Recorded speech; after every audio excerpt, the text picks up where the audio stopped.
Hello, everyone. Welcome to the NACL Open Qualifier. My name is Shinkari. I'm joined by Llama, and here we are in our second game, at least, of the day.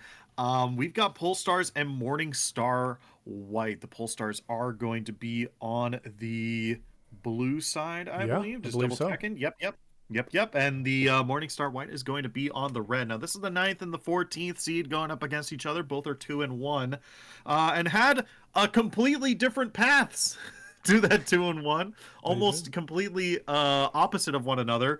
One going 2-0 and then losing, and then the other one going 0-1 and then winning too. So this is going to be an interesting kind of pathway for both these teams as bands finally finished up. But before we get into that, Llama, how you doing? Doing great, yeah. It's our second game of the day, but it's day two here of this open qualifier. So game number 4, right? That's how we got to that Mm-hmm. 2-1 record where both of these teams are currently standing. So only dropped one game here. And yeah, as you said, the path to get here was a little bit different with Polestar actually just losing to Team Fish Taco, one of the highest seeds coming into this whole tournament here. They're coming off of a pretty tough defeat here. Meanwhile, like you were just naming, their opponents, MSW, it's Morningstar White, did actually drop game 1, but they're back on the climb and got some momentum behind them. They're going to be your red side opponents here. I'm looking forward to this. As you said, the picks are starting to come through. The first bans are done, and seeing some more meta and some mages looking like getting locked in here early on in the draft. Yeah, seeing a lot of really targeted bans here as well. The Akali being taken off the board from Polestars. It's a champion that Reppy really likes to play, and a lot of these AP assassins have been real good in these first couple weeks of season 14. And then it just seems like a lot of meta bans on top of that, right? Yeah. Some are more targeted, right? Like obviously like the Gwen and the Ren and the Rengar as well as targeted at Saul on the other end, but these are still like insanely good champions in the meta right now that like, yeah, you don't want these, you gotta take them off the table. Rumble especially, right? If Rumble not banned, Rumble pick. They Yes. can't, like, that's been kind of like the song that at least the LCS has been singing. Absolutely. And as you have just pointed out, a couple of these players as well, these are some definitely veterans to the game that have some of their priority picks, Soul, especially as you're naming this jungler here for Morningstar White. But speaking about junglers, we are seeing them both picked on this early stages. We saw the Azir hovered early on from this Morningstar White squad and said, no, we're going to pivot. Actually want to take away the Xin Zhao here. But because of that, they are going to pick up the Azir themselves on R3, likely playing into Nico. However, you could see this Nico go potentially in the support role, but kind of surprised to see this kind of AP pick being such a high priority blind pick actually for Reppy, the mid laner for Polestar.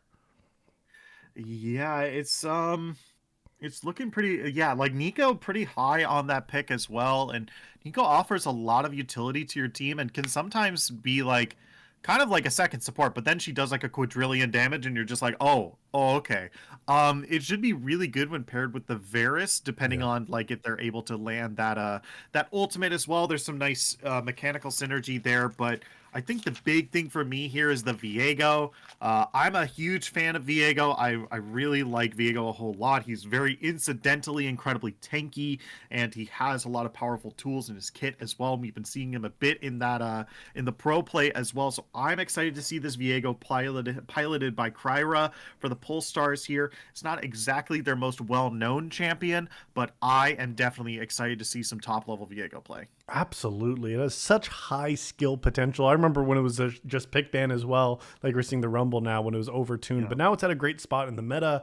It seems to do well with getting rid of the mythic changes. And again, it's Mm-hmm. that bruiser skirmisher, which you really like to see and can take over. But once we're seeing here, we saw it last game if you watched our coverage of the Clown matchup in the round 3 that they had, where they picked an Olaf. We're going to see that this time actually as a blind pick, but a lot of crowd control already locked in for Polestar. And Morningstar White feels happy just to take this big old Ragnarok man himself Yeah. in that Viking into the top lane. This big ol' Off. This That's good. I'm jokes. I have to real That's- tip your waitress. I'll be here all night. But yeah, I mean, I definitely it's still a fan of the Olaf pick here, right? Like you said, there's a lot of CC on this enemy team, even in the 80 carry position, right? yeah. Having that Ragnarok is going to be very important for getting onto this back line that the blue squad have drafted here. So it's interesting to see. It's interesting to see the lock in here. It might not be like the most meta, but as a counter pick to the lots of CC that, now that there's an Aatrox and a Renata Glass, having that Ragnarok is going to be very useful. But once again, right, if your Olaf doesn't get a lead and falls behind, then we're going to see something that we talked about in that previous game that maybe y'all have watched, but feast or famine. We Yeah. saw that in the previous game as well, that this Olaf fell behind and then was using their ultimate to just run away. And so we'll have to see what version of Olaf we get this time from Morningstar White. Maybe Yushin can pilot that very well. But Karma and Renata Glask are going to be the supports locked in for either team here. What do you think about these support picks? I do find it interesting that we're seeing the supports both picked at the very end of the draft. Renata Glask, as you were talking so much about the Olaf, actually having that bailout as a chance for Renata can put that on anyone that Olaf wants to go through, and just, maybe that gives them the extra health bar, those extra couple of seconds to try to get that player to stay alive instead of fall to that ticking down damage. Meanwhile, the Karma pick is definitely suggesting they're playing for lane. The Karma is such an oppressive support champion to be playing early on against. Think about that Mantra Q damage, can do buckets, especially into a bot lane that doesn't have inherent sustain, and Varus Renata could be very susceptible there. Meanwhile, you think about how it pairs later on in this matchup. If you do a little Mantra E and start speeding up an Olaf and a Xin Zhao, and maybe there's an Enchanted Crystal Arrow from downtown on the Ash, there's going to be lots of pick potential from Morningstar White, and that looks like that might be the game plan here, because you talked about getting onto the back line, but what I'm not seeing for Polestar is a very clear front line here, Shankari. Yeah, I agree as well. It's just kind of like you have two melee champions who can do it, right? It's not like Xin Zhao is lacking in any sort of defensive department, especially post 6, right? With that oh man, it's like Grand Challenge or something. Or I don't remember it 100%. But like Xin Zhao's ultimate is a big circle that's like, if you're not in this, you're not doing any damage to me. I don't care. I'm gonna move around, right? That's real good for Xin Zhao. But once that's over, or if you're able to burst him down before, or a CC, right, like this team is probably able to do before he's able to do that, then you're in a lot of trouble, right? I think the other problem I'm having is that there's a lot of utility on this team, but like the damage might come early. But if this game goes real late, I don't think Ashe is going to be able to keep up with Varus. I don't think Azir is going to be able to keep up with Nico. And I'm just wondering where, just like in terms of like the damage department, like is it just Azir? Like there doesn't seem to be that on this team. Like there's some people who can kind of do it. No one, someone who's like purely dedicated to it. You're absolutely right. As you're saying, like, yes, there's bruisers, and I see 4 of them really locked in with the Viego, Aatrox, Xin Zhao, and Olaf, right? 2 for each team here. And that's going to be your 80 frontline damage. But like you're saying, I'd much prefer to have a Varus in the later stages of the game for not only the CC that they also provide, on par with an Ashe, but also just, as you're saying, dishing out that extended damage. And so this red squad, if they don't get advantages early, we might see Morningstar White really relying on the Azir scaling later into this matchup to be the successful pain point of Morningstar, because Polestar does not have the sustain. They don't have really extended fights. Okay, we can talk about Aatrox and the sustain that character brings, especially when we talk about Sundered Sky, as I expect them to get as well. But what I'm really thinking about is, how does this team survive in extended fights if they're not getting resets for Viego, if they're not getting a giant pop blossom from the Nico? And I think that could be a little bit scary, but Morningstar White needs items on the Azir, as you're saying, to be that main carry damage later on, to pair with some of the other utility and run at him tools that they've drafted here in this 4th game of the open qualifier. Yeah, and now that you kind of mentioned that, I kind of am getting more about what this team comp is looking to do, right? If you have an Ashe and you have an Azir, you kind of have like this wall that is very hard to get through, right? You can slow them down, you can kite, Emperor's Divide, right? The constant slows that Ashe has, right? And you can walk backwards, right? The second that this team is full of burst damage, right? Especially with the Nico, you can argue the Varus as well, depending on the build. And even Renata Glass to a degree as well. A lot of this we want our damage to happen a lot up front, Yeah. make you run and then chase you down, right? Like we can do that. On the other side, it's like, hey, if we can survive that initial burst to make you use your cooldowns, you've got nowhere to go. Yeah. Right? Ashe constant slows. We don't need to do a lot of damage. We just need to survive, and then while you're on cooldown, we're just gonna walk at you. Survival for Morningstar White is definitely the key to success, I think, in this composition as you're naming, because Polestar has the tools to kill you and kill you quick here, right, Shinkari? Yeah. I think about the Nico Flash Pop Blossoms onto these immobile targets like Ashe Azir. I mean, you're not living through that damage, especially if there's a Viego over the top with their own ultimate. I mean, not to mention any of this Aatrox or Varus damage, right? Like, the tools are there to 100 to 0 these members quickly. As you're saying, you need the time to kite out or, again, pull picks with this global Enchanted Crystal Arrow. These are those other tools that I think that Polestar is missing in their kits, where maybe, you know, the red squad with an advantage, Morningstar White can pressure that into this mid game and maybe pull some of these kind of cheeky plays out. Because you're right, if you see a couple of members of Morningstar White falling in the first 10 seconds of the fight, it's likely going to be over for them around these key objectives. Yeah, it's gonna be really close along these, right? These team compositions are definitely really interesting, and I'm surprised, and I'll be interested to see how this plays out for sure. Do you have any favorites coming into this game? I know we've talked a lot about like what these team comps are going to do. Do you have like a favorite going into this game? Honestly, I feel like it feels a little bit of a cop-out to give it to the higher seed of Polestar, but this is a team that feels like they are relying on their own execution to be successful here. They're relying on Repi in the mid lane on this Nico. They're relying on the damage of Varus here, as well as Kryra in this Viego to actually find this success. And don't forget about that top laner Cozy, because these are members that feel like they want to take this game into their own hands.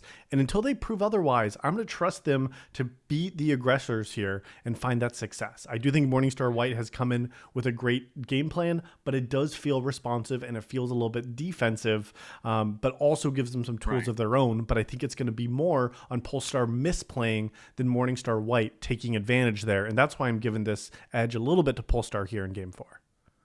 Yeah, I think I'm around there as well. I'm also taking a look at kind of like the larger picture here. Like Polestars has only lost a single game today, and it was to like one of the best teams in the open qualifier right now, right? And you know, Morningstar White does have some momentum coming into this, right? They got like 2 wins on their back here, but like, you know, I think I do mostly agree that it does kind of feel like a cop out. It's just like, oh yeah, well, 9th versus 14th, like, obviously the 9th is better, so ding ding ding, done. They're gonna win. Yeah, exactly. Yeah, did it. But expert analysis, mop it up, boys, we're going home. Well, the analysis can start right now, because now we are on to the rift for this matchup between these two squads, and we'll see if seeding means anything at all here, because Shinkari, this is still gonna be a pretty close game. Remember, 32 teams in this NACL Open Qualifier, top 16 moving on, and both these teams, at least based on their seeding, are in there. So Morningstar, right, they're no slouches themselves coming in as the 14th seed. So this is still going to be a pretty tight game, with both these teams showing that they have what it takes to pick up wins here in this early open qualifier. Yeah, and they're very close to that magic 3 number that they need in order to move on, right? Like, both of these teams are really looking for it, and moving in and 3-1 is going to put you in a lot better position to break out tiebreakers to be in that top 16. So it's going to be interesting to this is going to be a match to remember, that a lot is on the line right here, especially going in 2-1 here. So let's see how both these teams want to do, but we have You have a little bit of an invade real late here on this bottom half of the map. I don't think they've been spotted out, but they do see Enthralled. It's the ward. And the B, they're moving in. They're in trouble. They have been spotted. There's the Q, there's the slow. A B is trying to separate out so Enthralled can get away, but that's going to be the fling away. That's going to be the ignite as well. Diving forward, a B is going to be the sacrifice. And is going into lane with first blood, and the wave is crashing the second that it's done. Oh no. This is a devastating start, but a brilliant early ward from Morningstar White. I have to give so much credit to that second lane bush ward. You wanted to see AB and Enthralled getting first touch on the wave, which is why they were playing up there, but it was scouted, it was spotted, and even though it's a little bit of a later start for Soul in the jungle, they don't seem to care whatsoever because they got that early jump and made a difference, both forcing double sums out from Varus, but also getting that first blood. Yeah, and we're also seeing the dominance kind of continuing here, because take a look where Xin Zhao is. Blue buff immediately to enemy Raptors. What an aggressive play that, like, Saul must be like, hey, Viego's going to take a real long time to try to get here, and I'm just going to, like, either he takes my stuff or I'm just going to take everything from him. And it is a smart vertical jungle now, at least. Kryra is going to be able to respond. Yeah, and that's the trade right there, but it also puts Xin Zhao in a great space to regank, because Enthralled has no summoner spells. None at all, and still level 1 under tower. This could make the difference in the bot lane right now if they can make the timer happen. Soul is here and has all 3 abilities, but does not want to play for it. The red buff still available. Izzet spotting on that Tribush ward. That would have been an aggressive play, but honestly, I think they could have played for it with the level 1 timer from Enthralled and AB. But Soul did not feel confident, especially with Repi potentially teleporting down or Cozy also having the teleport. They knew that Yusin was not going to be able to match that play bot side, and they say, okay, we cannot make this play happen. And I think it's pretty wise and showing a high level understanding of the game to not try to flip the game right there at 3 minutes. Yeah, and now the only problem is Xin Zhao, Saul never dies, in a real bad spot. Yeah, forced to flash there. Kryra doing a good job, spotted them by the tri-brush, spotted them on the tri-ward, and is like, hey, I know the pathing he's going to take to try to get out of this jungle here. I'm going to immediately cut him off, force the flash, and now Xin Zhao has an aggressive tool not available to him. Is up in the top lane. Olaf and Aatrox duking it out. Both have Conqueror proc, but Olaf is doing the damage, and that's the low HP attack speed that we were waiting for before, and it has been executed. Holy moly. That is great to see here from the top laner Morningstar White. Yushin getting that solo kill in the top lane. Just ghosted in and took it, forcing the teleport out now from Cozy to respond. Soul now in the mid lane, but no flash available. Choker's in trouble. Yeah, Choker's in a whole lot of trouble. Had to dash forward in order to get out of that queue there, but looks like they're going to be able to live. Meanwhile, the top lane, Aatrox not wasting any time trying to duel this Olaf again, but able to get the sweet spot damage, but ooh, it's on a knife's edge. Olaf might be able to turn it around here, but yeah, I think they're just trading. Okay. Kryra's coming up, but there is a ward to at least see that hallowed mist path. Teleport actually responding now from the mid laner of Morningstar White. HTY here coming up to help hover. IGN is Choker here. I think it's HTY though is the player's name. And now he's going to try to at least help the top laner from Morningstar get a reset, because Olaf has been stuck in this lane and needs to take a reset as they're sitting on a 900 gold themselves. Yeah, and also it's important that they either reset now or they go and they try to take the grubs. But with so many minions crashing into the wave here, I think they're going immediately for the grubs. They are going to be able to stay there, and even look at Pika shoving in the mid lane here as well to stop Repi from being able to respond. Not only do you get your member there, but actually they might be the one in trouble. Pika forced to flash, but the grubs do seem to go over to Morningstar White. Yeah, that's 2 of them. Aatrox might be able to sneak something in, but it's 3v1 down here. All right, they're picking up all 3, which is... that's a real good start to those grubs. We've seen games really be swung by getting all 6 grubs. Because it's just pushing power for the rest of the game. I don't know if you remember the old Mountain Dragon when it gave you that true damage, right, to all the objectives, but that's exactly the thinking here. Is it's a permanent buff for the rest of the game, just like these dragons will be, but the impact it has on taking down towers specifically is massive. I like seeing the response from Kryra, though. You're not giving this over without a trade, and that's why we're seeing this first Infernal Dragon going over to the carry, but in the top lane. Yeah, we also have the World Breaker and the Ragnarok. It was just a bloodbath between those two, and once again Olaf comes out on top. And it's important to note he came back with a cull. He came back to lane with a cull, which means he can now cash in more gold for actual offensive stats now. And had it reset after the grubs. Shinkari, I was sure that we were going to see Olaf taking a reset on their gold, but they got another solo kill, now 2,000 in their pocket, individually up over 1k. This is where I would say the top lane is over now for Cozy. They have to sit on back. Hopefully they brought their blanket, because they got to be getting pretty cozy sitting under tower, trying not to die, while their bot lane is also worse for wear compared to Morningstar White. Yeah, like this is insane amount of dominance from the Olaf here. Like coming back, like I think the only thing worse than coming back to lane with a Vamp Scepter and and those plated steel caps has to be coming back to lane with an Executioner's Calling, right? Like that has to be like the next worst thing to see. Yeah. This is so much offensive stats that like offensive and defensive stats at this stage of the game that like Aatrox can't really like take advantage of the fact that Olaf has that cull, right? Like cull is usually like a great item to get if you're like looking to go a little later. You get that bonus gold on killing things, and then when it's fully stacked up, you can sell it back, right? And usually the way to combat that is like, hey, I'm gonna take advantage of the fact that you don't have the offensive stats now. You can't do that. You can't do that anymore. I mean, maybe you should even surprise himself in this lane, right? Because I don't think you go Cole expecting to go 2-0 up in lane. Right, like you would have wanted those offensive stats like you're talking about. So, but as you said, with that extra gold advantage, up literally that entire Vampiric Scepter now. So that is a massive advantage, is up a level. As we look at levels across the board, level 6s are coming in for most members, with the exception of the bot lane now. Kryra just ticked over to level 6 on this Viego, but it's level 8. The level leader now is this top laner, Morningstar White Yushin. And we'll see what that means around this next play here, but seems to just be holding the wave and freezing it outside of Cozy's point of view. Yeah, oh no, okay, he's running him down. He hasn't popped Ragnarok just yet, but World Ender has been popped by Aatrox. These axes have been so much damage so far. There's the Ragnarok. Can he get this last bit of damage? He's underneath turret now, and he's gonna be able to pick up the big 3-0. Olaf is popping off up here.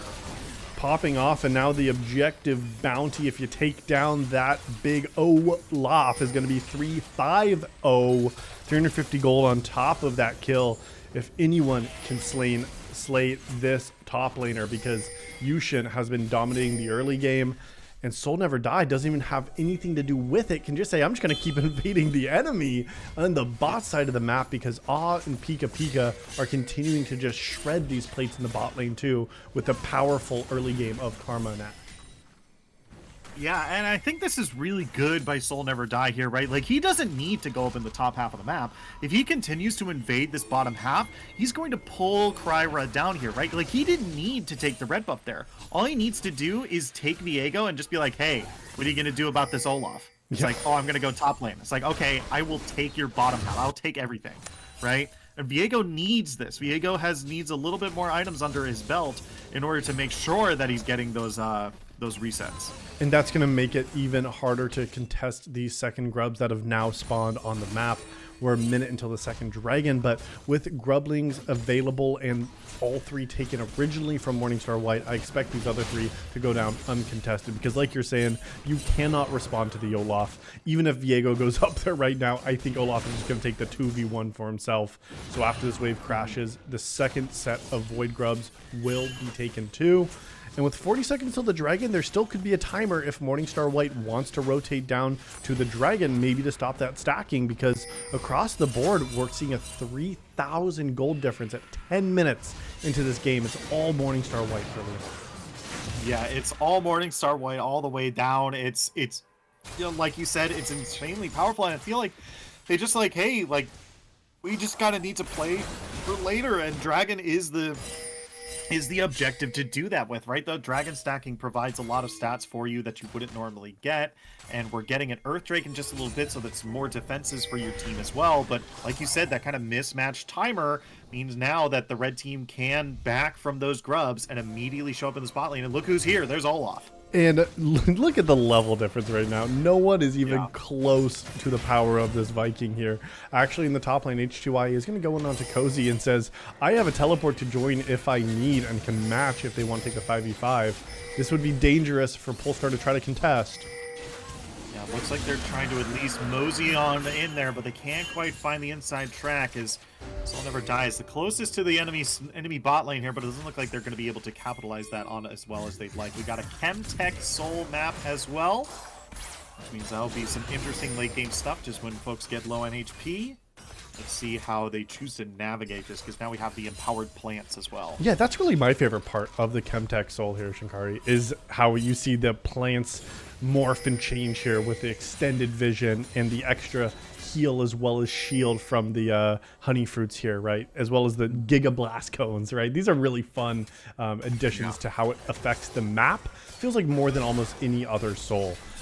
So I'm excited to see how that has an impact on vision control, especially with things like the Baron Scuttle Crabs, right? There's lots of control here, but as we talk about vision control, take a look in the bot side jungle. Not only was it all the red side, but look at all of these wards that are just set up from this red squad. Morningstar White seems to be very clinical in how they're setting up objectives, and I think this map of Chemtech is only going to help enable that even further. Yeah, and I think it's really important to have that kind of control on the bottom side. Now, I think these are leftover wards from when they were trying to go for the dragon. Yeah. But now this kind of carries over because and Pika Pika have wanted to push this lane in so far for so long now. And now they can kind of push rather hard, relatively safely, right? Like, they don't have any offensive wards on the enemy side. And that's going to be the only real point of, like, hey, we don't see anyone. But you can kind of assume, hey, if they're not underneath our wards and we can't see them, let's just assume that they're in their own jungle here. And it does give a lot of information, which is really where Morningstar has been capitalizing. You have the advantage, but gold advantage is one part of it here. But I think the other piece that we need to point out, advantage also comes in the form of the information you get. If you get information advantage based on wards, aggressive timing, where you're able to move around the map, like that also contributes so well to playing the game from ahead, especially as we think around the objective timers. Like, notice here that Yushin has no problems just being able to walk up and trade aggressively because they know no one can contest because they have a top plant. They can just, literally dive to the tower. But now Kryra has actually found a really creative path around the vision, and Olaf seems to be respecting it here with also the Nico moving up too. Yeah, there's the ward right there trying to catch him out. There's going to be the Ragnarok looking for the kill on that Aatrox and immediately gets it. But Kryra might be able to turn this around, but the healing is too good. The shield is enough. And that's going to be Reppy finishing off the kill there. 1 for 2 up in the top lane. Olaf definitely took Viego and Aatrox to die with him there. And it was a big shutdown going to Reppy, the mid laner for Polestar, at least getting this Nico to a point where they're going to be able to match some of these items, as we're seeing single items being completed, but it is still going to be Yushin at an item and a half now. But Nico, if you're going to have someone getting the gold, I'm liking Nico because that flash pop blossom, again, we talked about, that could be a difference maker in getting close to 100 to 0. So as they now have the completed alternator as well as an additional needlessly large rod, we're going to see Reppy starting to find more success around these team fights if they can land some creative pop blossom angles. Yeah, the Pop Blossom is an insanely huge damage source for their team, and also a real good utility piece as well. If Nico is able to get into the team and get a knockup on at least 2 or even 3 members, then that's a real good CC to be able to follow up on. And not to mention that a lot of the CC that they have right now, it's all airborne stuff. Like, there's a lot of airborne across this entire team. You know, we got Aatrox, we got Nico, and Renata Glass to a degree. Yeah. And this is going to be CC that's not really going to be able to be stopped with those Merc treads that Azir has. Now, obviously, there is some that does, right? Varus, Nico with her snare as well. But you know, it's still just like, hey, like this is some very solid CC that we can very easily activate on here. As do have some fighting down the bot and some text over. And as you're saying with the CC as well, I think Pika Pika has very wisely itemized actually into that early Mikhail's Blessing to show that you can get rid of some of the CC that isn't an airborne, right? As you pointed out, you know, with the Chain of Corruption, with the Tangle Root as well from Nico, right? Some of those stuns or roots. There are still moments where, you know, mobility and staying alive is the name of the game. We talked about this in the Champ Select of Morningstar White. They have to be able to move and have space to be able to kite out. And so something like a Mikhail's Rush is just going to enable that even further. So I think Pika Pika, things like the Mantra E as well as Mikhail's, if they do try to lock a target down, will actually make even more success for this movement. Take a look at Channing Caslero goes wide. They still might want to take the fight. Kryra just on the side actually forces AD to flash on out. The Dragon is available, and I don't think Polestar has any business coming to try to contest. Yeah, it's really close, but there are some ultimates not available here. Nico might look to turn this around. There's the 3 knock-up on the Pop Blossom here. They might be able to find Pika Pika. The teleport is coming in from both the top side of the map here. Olaf has, or Aatrox rather, has been separated from the rest of the team, and that's a double kill for the Ashe now after the Nico fell. A B enthralled, and Kryra are running for their lives here, not really being able to fight the rest of this fight, and that's really good. If you are Polestars here, or Morningstar White rather, that's another dragon in your pocket, and that's denying the stacking now, right? I don't even think that dragon stacking is a viable win con for Polestars now. Yeah, I mean, you start to think about what are some viable win cons, and Reppy was looking for it there. The Nico was trying to get behind, find a flank ankle, look for something there, but it got sniffed out, it got spotted out, and it got collapsed on by Morningstar White. So Polestar is trying to find some of these creative angles, even investing the teleport too, but I called it out before that play even happened. That was not really the timer that Polestar was going to be able to make. I mean, yes, you have almost single items completed for every member here, but when you're at this big of a disadvantage early on in the game at 5,000, as you're saying, you can't try to contest the Dragon Soul. Like, you can't say that Dragon Soul stacking is going to be a win condition. It's almost like, well, we got the first one, so at least we'll delay the soul for an extra 5 minutes. Yeah, it's at this point you can get the soul if you are on time for each one of them, right? You can get it in 14 minutes. That's 32 minutes is going to be your dragon soul. That is not a viable win con, I think, at this stage. Like, maybe like if your Varus starts popping off and you're able to slow down the game, then like maybe that's a viable path. But you know, at this stage it's looking so tough to get back into this game here as Olaf once again 2v1 of the top lane, but not looking to commit from the blue team here. No, the rest of the red side is around and hovering this Olaf in the top lane. Morningstar White is doing a great job at starting to suffocate some of this neutral vision. As you see these wards in the top side, they're all around this Baron Pit, which is the next objective spawning in just over a minute. And as we see this vision that's been laid out, it's about controlling neutral space. You can't push too far in to the enemy jungle, right? You don't have all these towers quite yet. Yes, 3 have been taken, so you have the outers, but you don't want to be pushing too aggressively, because even at an advantage, this game is not yours for the taking yet. So just control neutral space.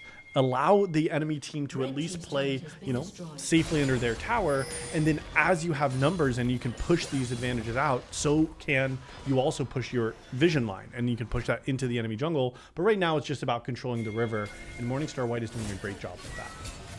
Yeah, and I can feel at least some people just being like, hey man, like they're 6,000 gold, they're like nearly 6,000 gold up. Like, why are we talking about like this game isn't theirs yet? Like, this is 19 and a half minutes, nearly 6,000, like 5 and some change. Like, this is looking like a game they can definitely win. It's like, you're right, they're definitely in a very commanding position right now, but the game isn't over. And we're not in a position where it's like this game is definitely like in a position where they can 100% win, right? That's usually around like the 10K mark, sure. Which we could get to, but they need to just be like, hey, we've got the pressure. We don't have to fight. We don't have to do anything. And they don't want a 5v5, I don't think, either. Yeah. Yeah, and they can just be like, hey, we're fine with just kind of sitting on our advantage and choking them out and denying them their win conditions, which they've been doing with Dragon, and winning through that way. As Emperor's Divide down to the bot lane. Kryra going to be able to pick that up, and Reppy is going to be the one picking up that kill down in the bottom lane there as the top lane. Look at all those mites off of Shelly. They might even get an inhibitor tower here. They will be able to take it down, but it is going to be a 5v3 in the top lane, or I guess technically a 3v3 because the other 2 members have not reset after getting the pick here onto HTY. So they will just try to respond maybe, because as we take a look too at the towers, none have been claimed for Polestar yet, meaning with this deficit, if they get just that outer tower, they're getting a bonus 250 gold here. So you are getting a point now that you have objective bounties, and gold from these towers becomes even more valuable. So even trading a tower there is going to put a little bit of gold in their pocket. Yeah, it's still 6,000 gold though, so it's you know, anything short of even at this point. But Polestar needs to start finding some team fights with 2 items completed on Nico, 2.5 nearly here, and we want to see, okay, can we get onto a carry, because we see that HTY on Azir has opted for defensive itemization second by investing 1,600 gold into the new Seeker's Arm Guard to give that 2.5 seconds of stasis. Yeah, I mean, that's really going to be the important thing here, right? Because Azir has kind of been split pushing here, and if you want to be able to split push, you want to have that safety, especially with being able to dodge damage from like Pop Blossom or even the Viego's ultimate as well, Heartbreaker, right? Like, you want to be able to just, hey, I'm going to negate this damage so I can try to turn around. But this is also the reason why Azir is so strong, right? When you're ahead, you get those Sun Discs, you get a closer line of scrimmage than you would normally have if you were pushing a turret onto the enemy's team, into the enemy's team base. Yeah, absolutely. And you have these other tools, as we're naming, like with the Azir, that just allows the choking to happen. Chanting Crystal Arrow does go wide, but Soul seems to be splitting the space very wisely now. The Dragon's on the map, and they don't need to take it right away, especially when you're the team with tempo on the map. That's the second inner tower to fall in a total of 6, because they also got the inhibitor tower in the top lane. But like you're saying, HTY is happy to play the split push game on this Azir, because Azir is not at their power spectrum yet, right? This was the late game insurance that you have, and we are not there yet, only 22.5 minutes in. Pika might be in a little bit of trouble. Kryra trying to pick up another one here. Maybe HTY in trouble, has to flash out. This is now tempo shifting back over in these hands, because the rest of the team committed to the Dragon, which gave Polestar an angle to at least look to clear out a little bit of that Baron side jungle vision. Yeah, they are able to get the Baron vision, but I feel like that's just mostly at this point just be like, hey, we just want to know like if they are doing Baron or not, right? Like, I don't think they'll be able to maintain that vision, right? Like you said, where one of the interesting things about this map, they have those improved plants, and the improved Oracle plant is nearly kills the wards every time. So Red Team has been on top of their vision game this whole game, so having a ward in that Baron Pit is going to be very hard to begin with. So, you know, I don't know how much of a gain that's going to be for their team here. And it might just be that's the angle they want to look for to fight, because as this squad that wants to play 5v5s, especially with a Pop Blossom and this Chain of Corruption, right, these are the tools that Polestar have to look to take fights when people are grouped up. And the place where they're going to be grouped up is going to be in the Baron Pit. So maybe with some minimal vision, they can say, okay, they're starting up the Baron. Let's try to take a 50-50 here, because at least with that, we'll know where they'll all be in a small confined space, and that can make a difference here. But actually, Reppy forced to teleport out to safety. Knew the collapse was coming through and barely survived, but that's going to be the timer onto the Baron. And Reppy in base has no way to join and get that Pop Blossom off in the Baron Pit. This looks like just a free purple worm to be claimed by Morningstar White. Yeah, this was really methodical by them as well. They even committed a teleport by the Azir as well. It's like, hey, Aatrox is bot. We forced the teleport out of Nico. This is the go button time. Real well played by them, as a B is looking to get run down by Olaf. A good flick away is going to give them some space. But they're still 5 members strong, pushing with that purple buff. And they're going to be in this mid lane, and they are going to be throwing out those mites as well. So this is going to be a real tough push to stop. Wave clear is incredibly limited also for Polestar. This might be the angle that they try to go. Aatrox is on a flank. Yeah, he's on the flank, but how are they going to get this? Chain of Corruption does not land. That is big. That is big. The Polestars does not really have a big CC ultimate to follow up the Pop Blossom here, but there's going to Ragnarok. He's going in. He's below 50% HP. There's the knockup. The damage is good as well. The Berserk comes across the whole team. But it doesn't look like they're fully able to capitalize just yet. They have to press the go button because Aatrox on the backline is doing a lot of damage to HTY, but he's falling really close. Azir is going to be the one picking up the kill there, as on the backside, and Thrall is going to fall, and Viego falls to Ash as well. It's the cool, clean, nearly clean, should I say, ace for Morningstar White, and this is the game. That's GG. just over. That's all it took was the Baron push with those Void Mites. Absolutely decimated the Nexus in 25.5 minutes. Dominance through that one for Morningstar White, knocking down the number 9 seed Polestar now to 2-2, while this squad, Morningstar White, has now achieved that 3-win threshold, pushed them to 3-1. Yeah, this was really well played by them here. Insanely well. Like there was not a moment where I'm just like, oh, this is a big flub or they didn't quite get this here. From start to finish, it was really good. They got. I'll throw this word around. I think they got a little lucky with that intro, with that word there. I think that word is a bit of a gamble, right? Whether or not people are actually going to be in that brush, but they was able to get paid off, and they were in a position to capitalize on it as well. So that was really well played by them at the beginning, and it didn't really stop from there, because even if the bottom lane, there's like, it's okay, like we have like a pretty good matchup in the top lane, like Aatrox versus Olaf. That should be fine. We're taking a look at that Aatrox right now. 0-6, Yeah. was not able to get a single kill that whole game. Really upsetting. But like that Olaf up in the top lane, the bottom lane was getting pushed in, and the only place it was even was that mid lane. And it didn't really seem like Nico had like a true opportunity to really help carry their team here. Really did not have the chance. And yeah, it was unfortunate how the early game started. And as you mentioned, the pressure on the top side. I was looking at the damage numbers here. Olaf nearly did the same amount of damage as the other 4 members combined in that 25-minute game. I mean, Olaf got off to the races early and did not let go of the reins. So, I mean, impressive performance here from this squad. And hey, it just means that this other squad of Polestar needs to just spend a little bit more time dialing in here, finding their angles, maybe playing something different in the top lane here. It was a blind pick that got countered by, or actually, no, it was picked into the Olaf here.